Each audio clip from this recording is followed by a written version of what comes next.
बात तो ये है कि ये जो प्रोटेक्टेड एरियाज़ हैं, जो भी सेंचुरीज़ हैं, चाहे वो नुब्रा वाइल्ड लाइफ सेंचुरी है या चांगथांग वाइल्ड लाइफ सेंचुरी है या हेमिस नेशनल पार्क है, ये 1987 में नोटिफाई हुए हैं। 1987 में देन जे.एंड.के गवर्नमेंट ने इनका नोटिफिकेशन किया है as per wild life act 1987, जो जे.एंड.के का वाइल्ड लाइफ प्रोटेक्शन एक्ट था। सबसे पहले मैं एक बात ये क्लियर कर दूं कि आज की डेट में कोई ऐसा प्रपोजल नहीं है कि कोई नया एरिया हम किसी इसमें नेशनल पार्क या किसी सेंचुरी में जोड़ने जा रहे हैं या कोई नया हम एक्सरसाइज, ऐसा बिल्कुल नहीं है। बल्कि जो 1987 में हमारे सेंचुरीज़ बनी हैं या नेशनल पार्क्स बने हैं, उसमें एक प्रोसेस होता है कि जब कोई एरिया आप नेशनल पार्क या सेंचुरी डिक्लेयर करेंगे, उसका एक प्रोसीजर है कि उसमें जो लोग रहते हैं, जो बोनाफाइड वहाँ के हैबिटेंट्स हैं, जो वहाँ रहते हैं अंदर उन एरियाज़ में जितने गांव हैं, एक्ट में एक प्रोविजन है कि उनके राइट्स सेटल करने हैं। राइट्स में मतलब हो गया कि मेरी ग्रेजिंग लैंड कहाँ पे है, मेरे जानवर कहाँ चरते हैं, मेरी एग्रीकल्चर लैंड कहाँ है, मैं फायरवुड कहाँ से कलेक्ट करता हूँ, या कोई और राइट्स है। तो वो चाहे कि वो इंडिविजुअल राइट्स हों या कम्युनिटी राइट्स हों, ये सारे सेटल करने होते ताकि ये रिकॉर्ड में आ जाए कि ये चीज़ें जो है, जो लोग यहाँ अंदर रहते हैं, इनके इस एरिया में ये राइट्स हैं। उसके लिए 2007 में एक जे.एंड.के गवर्नमेंट ने एक SRO 302 निकाला था कि भाई जिसमें जो SDM न्योमा है उनको चांगथांग के लिए, SDM नोबरा जो है उनको इसके लिए नोबरा के लिए, और एडिशनल DC लेक को हेमिस के लिए कलेक्टर अपॉइंट किया गया था। क्योंकि ये उसमें प्रोविजन है एक्ट में कि आपको उसके लिए कलेक्टर अपॉइंट करना, और वो कलेक्टर वाइल्ड लाइफ डिपार्टमेंट का नहीं है, वो एडमिनिस्ट्रेशन का, रेवेन्यू डिपार्टमेंट का इसलिए होते हैं क्योंकि रेवेन्यू के पास ही सारा रिकॉर्ड है, रेवेन्यू लैंड्स का, ग्रेजिंग लैंड्स का, बाकी, ताकि वो राइट्स उनके सेटल कर सकें। तो ये 2007 में वो SRO 302 इशू हुआ, मगर लकीली अनलकीली वो प्रोसेस कंप्लीट नहीं हुआ उस वक्त, और उसके बाद ये काफ़ी टाइम उसके बाद हो गया। और इस बार हमारे UT एडमिनिस्ट्रेशन ने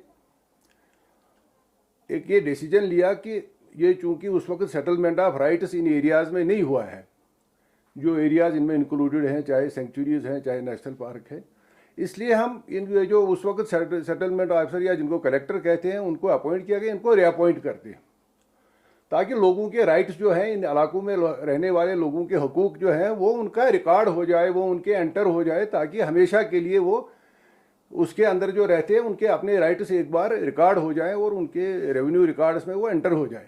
तो उसके लिए हमारी सरकार ने एक बड़ा लंबा प्रोसेस करके एक प्रपोजल अप्रूव कर दिया, जिसमें हमने लॉ डिपार्टमेंट से भी ओपिनियन लिया, और हमने वो जो कलेक्टर हैं SDM न्योमा उसके लिए चांगथांग के लिए, SDM नोबरा नोबरा के लिए, और लेक हेमिस के लिए एडिशनल DC लेक को दोबारा अपॉइंट किया, और उनको कहा कि आप ये प्रोसेस जो उस वक्त इनकम्प्लीट रहा है इसको कंप्लीट करो, ताकि लोगों के जो अपने राइट्स हैं, लोगों के जो अपने उस एरिया में रहने वाले लोगों के जो अपने हकूक़ हैं वो रिकॉर्ड हो, वो गवर्नमेंट के पास रिकॉर्ड रहे कि इनके ये राइट्स हैं यहाँ पे।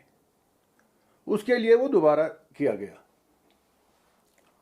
उसमें अभी जो मैं बात कर रहा था कि हमारे कुछ ऑनरेबल काउंसलर्स ने कुछ डाउट्स, अपने अप्रीहेंशंस एक्सप्रेस किए, उसमें मैं एक चीज़ बड़ा क्लियर करना चाहता हूँ, खासकर नोबरा वाइल्ड लाइफ सेंचुरी के बारे में, कि जो उन्होंने अपना वो क्या है कि इसमें ले, अपर ले, लोअर ले, साबू, ये नाम है फ्यांग, तारू वगैरह, ये कोई एरिया भी इसमें नहीं ना है, तो ना ये कोई प्रपोज है इसमें डालने का। इनमें से कोई भी एरिया पार्ट ऑफ नोबरा सेंचुरी नहीं है, ना कोई हमारी UT एडमिनिस्ट्रेशन का, ना कोई वाइल्ड लाइफ डिपार्टमेंट के पास कोई ऐसा कोई प्रपोजल है कि इनको इसमें इंक्लूड किया जाए। इसलिए मैं जो इन इलाकों में रहने वाले लोग हैं, खासकर लेह के, क्योंकि यहाँ पे जैसे उन्होंने भी कहा कि इतना है, इंफ्रास्ट्रक्चर है, टूरिज़्म इतना है, बाकी चीज़ें हैं, इसलिए ये एरियाज़ हैं जो उन्होंने उसमें मेंशन किए कि ले, अपर ले, लोअर ले, फिर वो फ्यांग वगैरह, तारू, साबू, ये कोई भी एरिया ना इस वक्त ये सेंचुरी का पार्ट है, ना ये आगे कोई ऐसा कोई प्रपोजल है या कोई बनाने जा रहे हैं। जो इशू था वो सेटलमेंट ऑफ राइट्स का, वो लोगों के फ़ायदे के लिए है, वो पब्लिक के बेनिफिट के लिए है, क्योंकि उनके जो जब से वो वहाँ रह रहे हैं और जो उनके राइट्स हैं, जो उनके हुकूक हैं उस एरिया में अपने, चाहे ग्रेजिंग के हैं, चाहे एग्रीकल्चर के हैं, चाहे फायरवुड कलेक्शन के हैं या कोई और है, वो बाज़ाब्ता उनके नाम वहाँ एंटर होंगे, वो रिकॉर्ड होंगे। इसीलिए वो हमने एक प्रोसेस दोबारा शुरू किया। उसमें सिर्फ यही एक हमारा मोटिव है कि जो लोग इन एरियाज़ में रहते हैं उनके अपने राइट्स जो है वो सिक्योर किए जाए, उनको महफूज किया जाए। तो वो उस सिलसिले की एक कड़ी है, वो एक लीगल प्रोसेस है जिसमें वाइल्ड लाइफ डिपार्टमेंट वो राइट सेटल नहीं करेगा। वो जो एसडीएम साहिबान है या एडिशनल डीसी हेम्स के लिए यही करेंगे, क्योंकि इनके पास रेवेन्यू का सारा रिकॉर्ड है। उनके पास अगर कोई क्लेम लेकर जाएगा वो उसको कोरिलेट कर सकते हैं कि रेवेन्यू में क्या वाकई वो है कि नहीं है।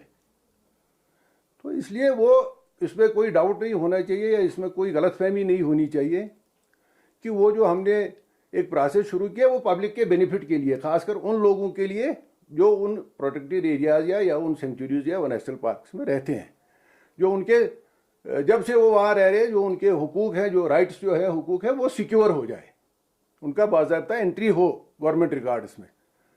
तो एक तो ये है, वो उसमें कोई किसी को डाउट नहीं होना चाहिए कि कोई गलत, कोई उसमें कोई प्रोसेस तो नहीं है। दूसरा जो मैंने आपसे रिक्वेस्ट की कि जो हमारे ऑनरेबल काउंसलर्स ने कुछ वो डाउट्स क्रिएट किए, एक्सप्रेस किए थे, वो ऐसा कुछ नहीं है। जो ये एरियाज़ है ना ये पहले नोब्रा सेंचुरी का पार्ट थे, ना ये आज है, ना आज कोई प्रपोजल है इस तरह का, ना हमने कोई उसको एरिया, बल्कि हमने तो लद्दाख में एक रैशनलाइजेशन का प्रोसेस शुरू किया है जो wild life institute of India कर रहा है। उस रैशनलाइजेशन में ये है कि हम कहते हैं कि जो ऑलरेडी नोटिफाइड एरियाज़ है उनमें गवर्नमेंट ये चाहती है, यूटी एडमिनिस्ट्रेशन ये चाहती है कि अगर कोई एरिया ऐसा है जो ज़रूरत नहीं है, जिसमें ज़्यादा आबादी है या जिसको लगता है कि वाइल्ड लाइफ के लिए, वो तो हम उसको बाहर निकालना चाहते हैं उन सेंचुरीज से।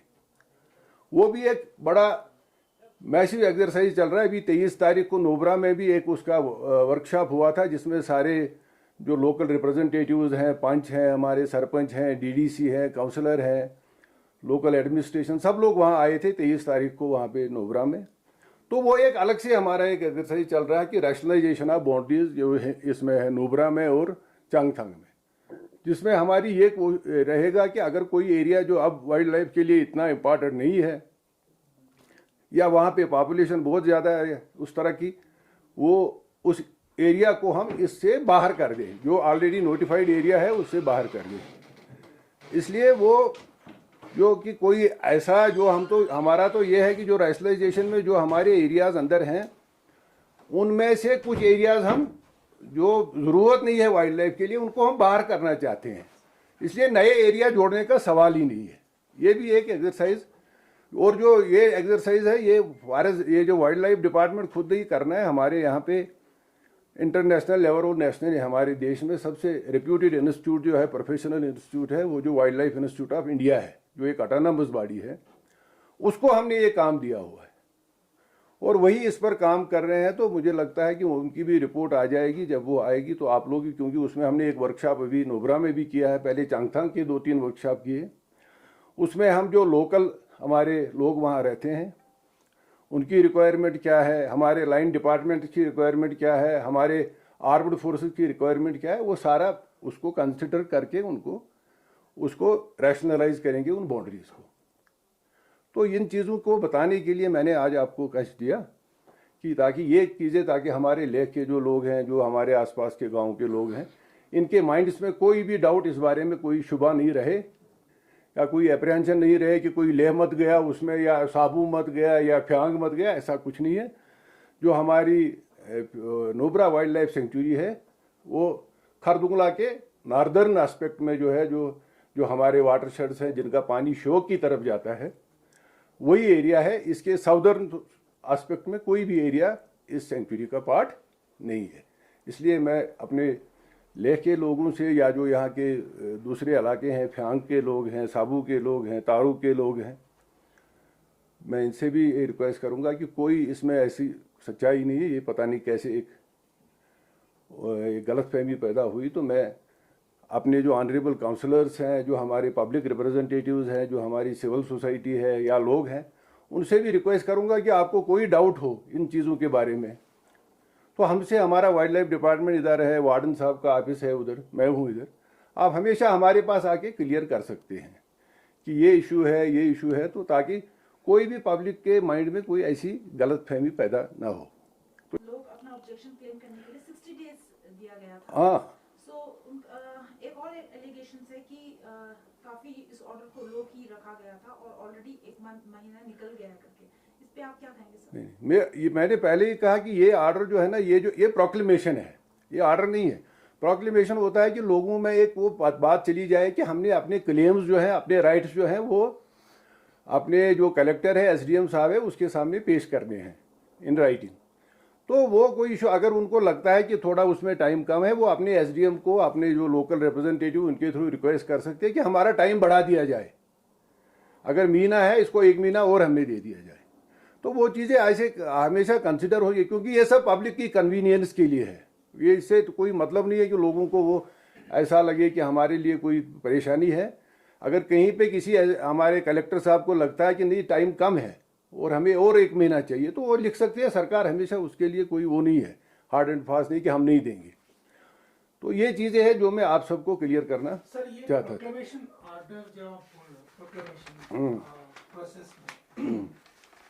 Why you are not able to clear that it was only old process? We are going to do a rationalization and to protect your rights, community right हो या तो individual rights हो. But जो proclamation में बताया गया कि ये boundary north east south west boundaries clear किया है, जो मतलब हालांकि वो इंडिया के पोजीशन में नहीं है. इसके बाद आपने ये इशू किया कि the flow of river और ये सारे चीजें, these are all the pointers which have created apprehensions or what you call are apprehensions are fear among the public. आप इस बात की मैं इसमें एक तो मैं रिक्वेस्ट करूंगा कि ये जो इसमें हमने ऑर्डर किया है, जो वाइल्ड लाइफ डिपार्टमेंट जो हमारे प्रिंसिपल, उसमें सारी, अगर आपको उस ऑर्डर की कॉपी देखेंगे, उसमें ये सारा लिखा हुआ है कि ये प्रोसेस शुरू कब हुआ, फिर रुक गया, फिर हमने दोबारा शुरू किया, ये सारा लिखा हुआ है उसमें। उस ऑर्डर में ये सारी चीज़ें बिल्कुल रिकॉर्डेड है। अगर आपको चाहिए हम आपको उसकी कॉपी भी दे देंगे। उसमें कोई ऐसा नहीं कि हमने ये कहा कि हम कोई नया शुरू कर रहे हैं। हमने कहा कि ये जो इनकम्प्लीट प्रोसेस है उसको कंप्लीट करने के लिए हम जा रहे हैं, वो हम आपको कॉपी भी प्रोवाइड करेंगे, ऐसी कोई बात नहीं है। दूसरा ये है कि जो कई बार इश्यूज उठते हैं कि जैसे कई हमारे काउंसलर साहब और बाकी पब्लिक रिप्रेजेंटेटिव्स भी कई बार कहते हैं कि हमारे डेवलपमेंट के इश्यूज हैं बाकी। हाँ, वाइल्ड लाइफ एरियाज में, सेंचुरीज में कुछ रेस्ट्रिक्शन है। रेस्ट्रिक्शन मतलब कुछ रेगुलेशन है, जहाँ आपको कोई काम करने के लिए परमिशन की ज़रूरत पड़ती है। ये नहीं कि वहाँ नहीं हो सकता, रोड नहीं बन सकती या कोई चीज़ नहीं बन सकती, मगर एक प्रोसेस है, एक प्रोसेस के थ्रू जाना है।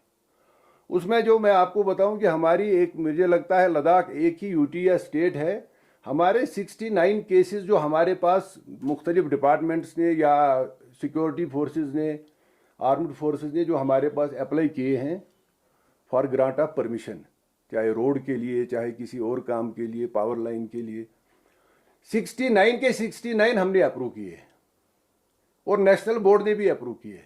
कोई भी पेंडेंसी, ये लद्दाख मुझे लगता है पूरे इंडिया में एक स्टेट होगा या यूटी होगा जिसके सारे केसेस अप्रूव हो गए। कोई भी ऐसा नहीं है कि हमारी यहाँ पे वाइल्ड लाइफ डिपार्टमेंट या state board for wild life के पास कोई पेंडेंसी है, कोई ऐसा प्रोजेक्ट है जिन्होंने अप्लाई किया है परमिशन के लिए और हमने नहीं दिया है। 69 में इंडिविजुअल प्रोजेक्ट्स कितने हैं सर? नहीं, इंडिविजुअल क्या मतलब गवर्नमेंट के प्रोजेक्ट्स? नहीं, government projects are anyway will be cleared क्योंकि सिक्योरिटी रीजंस हैं, बाकी चीजें हैं। मेरी बात सुनिए, इंडिविजुअल जो बोनाफाइड यूजर है उसको तो परमिशन की जरूरत ही नहीं है। आपको घर बनाना है, उसको बोनाफाइड यूज है, उसके लिए कोई परमिशन की जरूरत नहीं। ये सिर्फ गवर्नमेंट इंफ्रास्ट्रक्चर के लिए है जो बड़े प्रोजेक्ट है। और उसके अलावा भी हमने जो फॉरेस्ट राइट एक्ट में एक सर्कुलर इशू किया है कि अगर कहीं गांव में, मैं आपको बताता हूं उसमें क्या क्या आता है, ये चीज़ बड़ी ज़रूरी है क्योंकि ये बार बार आती है। फॉरेस्ट राइट एक्ट में हमने एक सर्कुलर इशू किया, उसकी कॉपी भी हम आपको दे देंगे। उसमें यह है कि अगर कहीं गांव में स्कूल बनना है, डिस्पेंसरी बननी है, आंगनवाड़ी सेंटर बनना है, फेयर प्राइस शॉप बनना है, टेलीकम्युनिकेशन लाइन बननी है, माइनर वाटर बॉडीज जैसे छोटा तालाब बना है, या छोटी इरिगेशन चैनल बनी, वाटर सप्लाई के लिए छोटी पाइपलाइन डालनी है। अच्छा, रेन वाटर तो ये खैर हार्वेस्टिंग यहाँ कोई इशू नहीं है, माइनर इरिगेशन कनाल बनाना है। अच्छा, स्किल अपग्रेडेशन सेंटर बनाना है, कम्युनिटी सेंटर बनाना है। इतनी चीज़ें हैं जो हमने एक सर्कुलर ऑलरेडी इशू किया है कि डीएफओ साहब आपने सिर्फ ग्राम पंचायत से एक रेजोल्यूशन लाना है कि भाई हमने हमारे गांव में ये स्कूल के लिए हमें ये 1 कनाल या 2 कनाल या 3 कनाल या 4 कनाल ज़मीन चाहिए, या हमें डिस्पेंसरी बनानी है, या हमने फेयर प्राइस शॉप बनाना है, हमने आंगनवाड़ी सेंटर बनाना है, हमने कोई कम्युनिटी सेंटर बनाना है, जो इस तरह का रूरल इंफ्रास्ट्रक्चर है, तो वो डीएफओ साहब अपनी लेवल पर या डीसी साहब अपनी लेवल पर उसकी परमिशन दे सकते हैं। मैं पूछ रहा था इंडिविजुअल के लिए। नहीं, इंडिविजुअल को जरूरत नहीं, मैं वही तो कह रहा हूँ ना। Individual if I am resident, हाँ, आपको जरूरत नहीं है, आप बोनाफाइड यूज के लिए जरूरत नहीं है। मैं आपको कह रहा हूँ कि छोटा जो रूरल इंफ्रास्ट्रक्चर है गांव में ज़्यादातर यही रिक्वायरमेंट्स है, जैसे स्कूल बनाना है, डिस्पेंसरी बनानी है, आंगनवाड़ी सेंटर बनाना है, फेयर प्राइस शॉप बनाना है, कम्युनिटी सेंटर बनाना है, इस तरह की मैं आपको वो लिस्ट भी दे दूंगा, फेयर प्राइस शॉप बनाना है। तो उसके लिए हमने एक FRA फॉरेस्ट राइट एक्ट में एक सर्कुलर इशू किया है, हमने एम्पावर किया है डीसीज को और इनको अपने डीएफओज को कि भाई सिर्फ उसमें एक रिक्वायरमेंट है कि ग्राम पंचायत एक रेजोल्यूशन पास करके उनको दे दे कि हमें ये 2 कनाल जगह हमने आइडेंटिफाई की है, यहाँ पे हमें ये चाहिए, वो और कोई पैसा उसका नहीं देना है। वो वहाँ पे डीएफओ या डीसी, अगर डीएफओ नहीं तो डीसी साहब उसका ऑर्डर करके उनको वो लैंड अलॉट कर सकते हैं, मगर उसमें यह है कि जिस पर्पज के लिए दिया है वही बनना चाहिए वहाँ पे। तो ये चीज़ें हैं, इसलिए मैं नहीं समझता कि कहीं पे कोई इशू ऐसा है जहाँ पे हमने कोई ऐसा काम रुका हुआ। ये FRA में हमने ये तो अप्रैल में हमने इशू किया है ये सर्कुलर, वो सबको सर्कुलेट किया है, पंचायतों को, सबको, SDMs को, DC साहिबान को। तो इसमें जो भी आपका छोटा मोटा बाकी जो बड़े प्रोजेक्ट हैं उनके लिए आपको एक गवर्नमेंट, वो तो लद्दाख के लिए अलग नहीं है, वो तो एक गवर्नमेंट ऑफ इंडिया का जो प्रोसीजर है वो जो हर जगह है वो लद्दाख में भी है।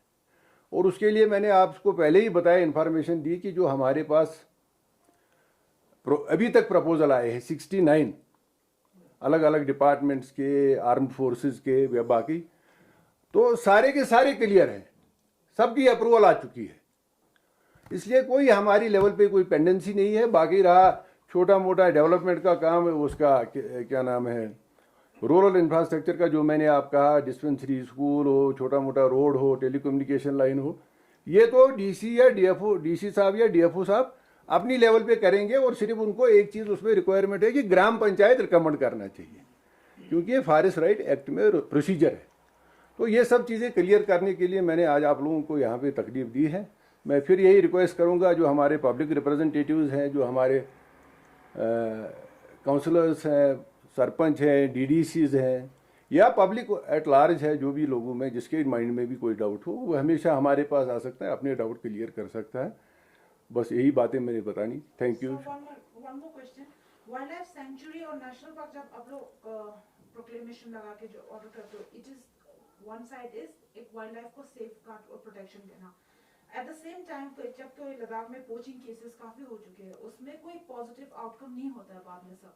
सो उसके ऊपर आपका क्या कहना है सर, क्योंकि काफी सारे पोचिंग केसेस हुए थे, उसमें कोई ना रिजल्ट, पॉजिटिव रिजल्ट आता ही नहीं है, तो क्या कहेंगे सर इसके ऊपर आप?